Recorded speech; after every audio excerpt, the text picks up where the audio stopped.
tempo fa, un'antica civiltà, c'era Atlantide si sa, ma nessuno sa dov'è, ma c'è un uomo forte, con un nome fantastico, che sa volare, che sa lottare e tu ti aiuterà.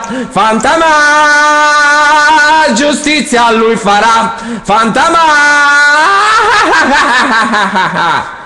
Ecco in viaggio il Dottor Steel, Mary e Terry son con lui. Dottor Zero scaglierà all'attacco ai suo robot, ma c'è un uomo forte con un nome fantastico, che sa volare, sa nuotare e tu ti aiuterà. Fantaman invincibile sarà. Fantaman, Fantaman, invincibile sei tu, sei il terrore di tutti i criminali. Fantaman, Fantaman, la bacchetta si alzerà e più magica del magico sarà. Che è successo, Capitan Harlock? Capitan...